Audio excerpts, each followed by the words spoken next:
আসসালামু আলাইকুম ভিউয়ার্স, শখের সেলাই চ্যানেলে আপনাদের স্বাগতম। আজ আমি আপনাদের জন্য সহজ একটি ডিজাইন নিয়ে এসেছি। চলুন এবার সেলাইটি দেখে আসি।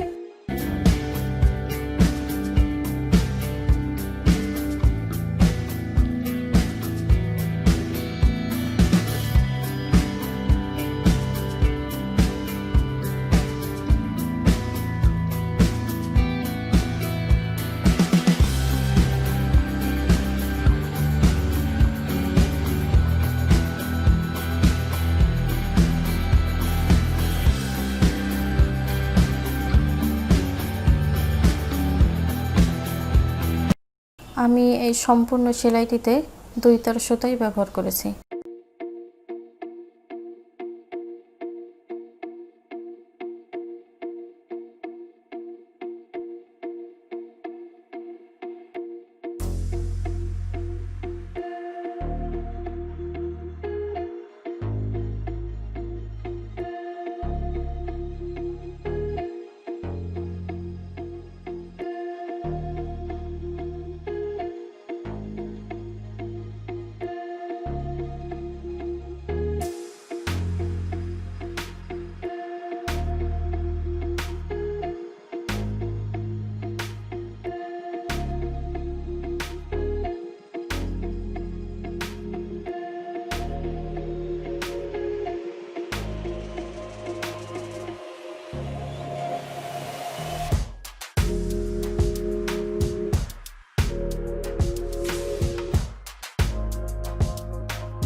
এখানে আমি ফুলের সেলাইটি সহজভাবে দেখানোর চেষ্টা করেছি, যাতে কাজটি আপনারা নিজেরাই করতে পারেন। জানি না কতটুকু করতে পেরেছি, তবে ভালো কিছু করার চেষ্টা করি সব সময়। আমার এই ভিডিওটি যদি আপনাদের ভালো লেগে থাকে তাহলে একটি লাইক দিবেন। আর আমার ভিডিও সম্পর্কে যদি কোনো মতামত থাকে তাহলে কমেন্ট বক্সে জানাবেন প্লিজ। ভালো থাকবেন, সুস্থ থাকবেন। পরবর্তী ভিডিওটি দেখার আমন্ত্রণ রইল। আল্লাহ হাফেজ।